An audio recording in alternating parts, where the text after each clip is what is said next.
नमस्कार, मैं हूं पवन त्यागी। महाविकास आघाड़ी सरकार उद्धव ठाकरे जब से मुख्यमंत्री पद से हटे हैं, वो हर बार ये दावा करते हैं कि अब महाराष्ट्र की सरकार गिरने वाली है।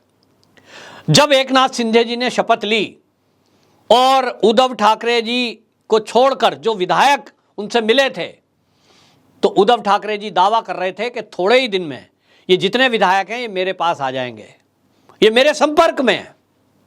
लेकिन शपथ ली गई, उसके बाद कुछ हुआ नहीं, कोई एक भी विधायक नहीं गया। तो इन्होंने कहा कि जिस दिन मंत्रिमंडल का विस्तार हो जाएगा, अभी तो देखिए 2 ही आदमी चला रहे हैं।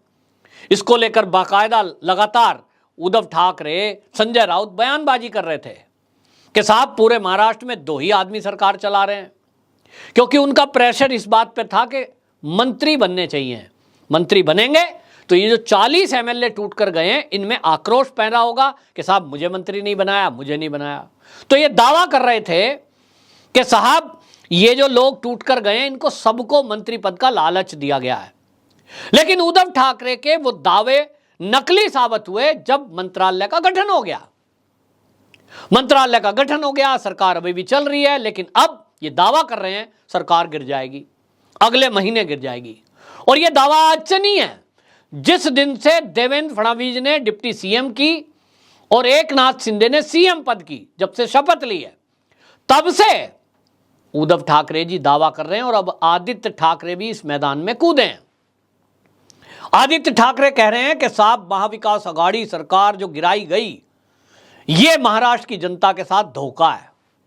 तो महाराष्ट्र की जनता इनसे उल्टा सवाल पूछ रही है। मैं पूछता हूं, आदित्य ठाकरे जी, आपको धोखे की परिभाषा पता है? ये कैसा धोखा है? आपकी सत्ता में, महाविकास आघाड़ी सरकार में, आप ही के विधायक आपसे मिलने को तरसें, आप उन्हें मिलने का टाइम ना दें, तो क्या चाहते हो कि वो चाटुकार, चापलूस, दरी बिछाने वाले बने रहें? आप इतने अहंकार में डूब गए कि आपको लगा साहब हम तो ठाकरे परिवार से हैं, ठप्पा लगा के आए हैं, हमें तो कोई हटाने वाला है ही नहीं, हम चाहे जो करें, किसी का अपमान करें, किसी को दुत्कारें और चाहे कोई भी घटनाओं को अंजाम दें, हमें कोई नहीं हटाने वाला। तो अहंकार तो साहब रावण का भी नहीं रहा। अहंकारी था ना रावण को कि बहुत 72 लोगों पे शासन है, नाभि में अमृत है, सोने की लंका है, मेरे पास तो बहुत सब कुछ है, वो भी नहीं रहा। और इसीलिए आदित्य ठाकरे जी हों या उद्धव ठाकरे, इनका अहंकार था। इनको लगता था हम जो चाहेंगे महाराष्ट्र में होगा, हमें कौन हटाएगा। तो जो विधायक थे वो अपने को बेइज्जती महसूस कर रहे थे और इसलिए उन्होंने बीजेपी से संपर्क किया। किसी ने गिराई नहीं है। लेकिन आज आदित्य ठाकरे कह रहे हैं कि साहब ये सरकार असंवैधानिक है। कैसे असंवैधानिक है? एक गुट है, कोर्ट में केस गया है, सुप्रीम कोर्ट तक में गया है और सुप्रीम कोर्ट कह रहा है कि ठीक है, एक अलायंस है, नेचुरल अलायंस है शिवसेना और भाजपा का, तो ना शिवसेना बदली है ना भाजपा बदली है। इसमें असंवैधानिक क्या है? संख्या बल है और नंबर से ही सरकार बनती है। आप बनाएं तो संवैधानिक, कोई दूसरा बनाए तो असंवैधानिक। क्यों? क्योंकि आप ठाकरे फैमिली से हैं, इसलिए आप जो करें वो जायज और दूसरा कर दे तो नाजायज। ऐसा कैसे होगा भाई?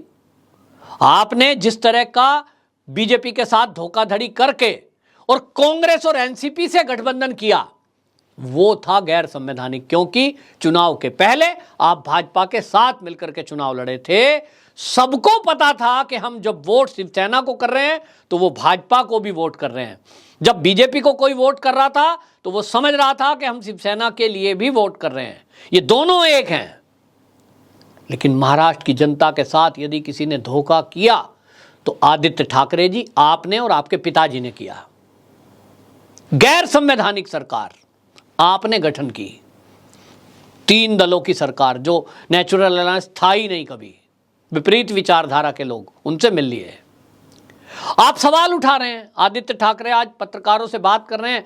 पत्रकार ने एक बात ऐसी कह दी जो मैं तो कम से कम नहीं कहूँगा, क्योंकि मैं उनका सम्मान करता हूँ। वो ठाकरे परिवार के बच्चे हैं और वो बाला साहब जी के पोते हैं। एक पत्रकार ने कह दिया कि आपको जो है कुछ नेता जो है वो ये कह रहे हैं कि ये महाराष्ट्र का पप्पू है।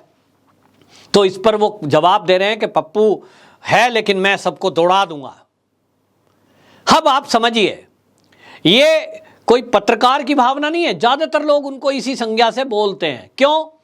क्योंकि वो बात ही ऐसी करते हैं आदित्य ठाकरे जी। अभी आदित्य ठाकरे जी ने वो पत्रकार को ही सवाल कर दिया कि साहब महाराष्ट्र के अंदर तो यही पता नहीं लग रहा है कि सीएम है कौन। देवेंद्र फडणवीस का नाम नहीं लिया, लेकिन उन्होंने कहा सीएम है कौन, बीजेपी वाले हैं या एकनाथ शिंदे हैं, और इसलिए कह रहे हैं कि इनका तो पता ही नहीं चल रहा। तो आदित्य ठाकरे जी, इसीलिए तो लोग आपको पप्पू कह रहे हैं। माफ करना, मैं नहीं कह रहा हूं, लोगों ने कहा, वो पत्रकार ने कहा। वो कह रहे हैं इनको समझ में नहीं आ रहा कि जब इनके पिताजी सीएम पद पर बैठे थे, उद्धव ठाकरे जी, तब कौन सीएम था? हाँ, पावर किसके हाथ में थी? क्या ट्रांसफर पोस्टिंग वो जो हो रहा था पैसे ले लेकर, वो उद्धव ठाकरे जी कर रहे थे या एनसीपी का कोई नेता कर रहा था? वो जो 100 करोड़ की उगाही चल रही थी, उसकी पावर एनसीपी के किसी नेता के हाथ में थी या उद्धव ठाकरे जी उसको कर रहे थे? व्यापारियों की जो हत्या कर रहे थे पुलिस वाले और उगाही का काम चल रहा था, उसमें कौन लोग शामिल थे? अगर बॉलीवुड में नशे का कारोबार हो रहा था, उस पर कोई कार्रवाई नहीं हो रही थी, किसके कहने पर हो रहा था? कोई और लीडर कह रहा था या उद्धव ठाकरे जी के कहने से नहीं हो रहा था? आपको पता था किसके हाथ में पावर है? 3 पहिए की सरकार चल रही थी, तो कोई कह रहा था कांग्रेस के हाथ में पावर है, कोई कहता था शरद पवार जी के हाथ में पावर है, कोई कहता था नहीं नहीं उद्धव ठाकरे जी के हाथ में पावर है। तो आदित्य ठाकरे जी, आप जनता को बताइए कि जब आपके पिताजी सीएम बने हुए थे, गद्दी पर सीएम की बैठे थे, तब किसके हाथ में पावर थी?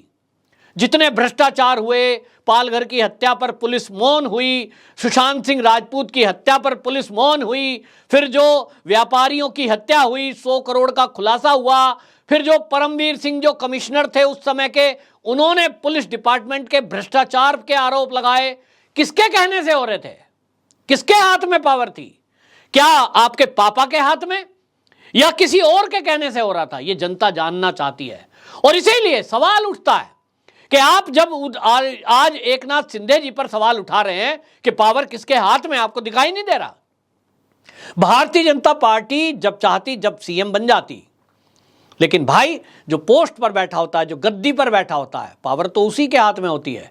हां, अगर महाविकास आघाड़ी सरकार में आपके पिताजी सीएम बने हुए थे और पावर कोई और किसी के हाथ में थी, सत्ता कोई और चला रहा था, शासन के फैसले कोई और ले रहा था, हो सकता है आपको ये लग रहा हो कि जैसे हमारे टाइम पे सरकार महाविकास आघाड़ी चल रही थी, वैसे ही शायद आज भी चल रही है।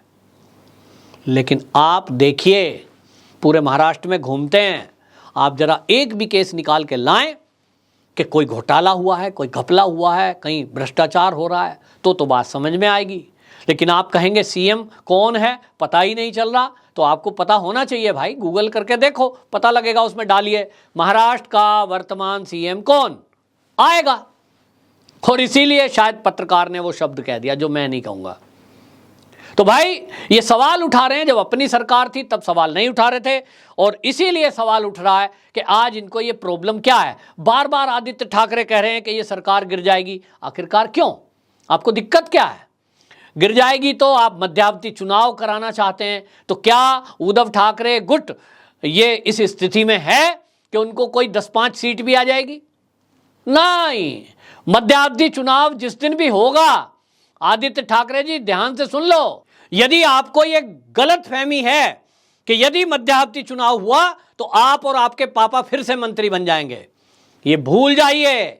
महाराष्ट्र की जनता आज एकनाथ शिंदे को अच्छा पसंद कर रही है और कह रही है कि असली शिव सैनिक जैसा होना चाहिए वैसा एकनाथ शिंदे जी महाराष्ट्र को चला रहे हैं, वैसा हिंदुत्ववादी नेता ही शिवसेना का नेता होना चाहिए।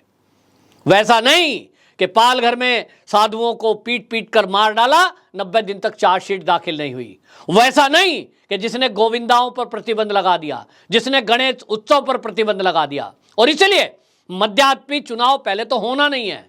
यदि हुआ तो आप देखेंगे कि जो ये उद्धव ठाकरे गुट है, यदि अकेले अकेले अपने दम पर चुनाव लड़े तो यहां नंबर 1 पर भाजपा, नंबर 2 पर रहेगी एकनाथ शिंदे गुट शिवसेना, नंबर 3 पर रहेगी एनसीपी और चौथे नंबर पर रहेगी कांग्रेस और 5वें नंबर पर रहेंगे ये Uddhav Thackeray ji and Aaditya Thackeray ji and family का दल।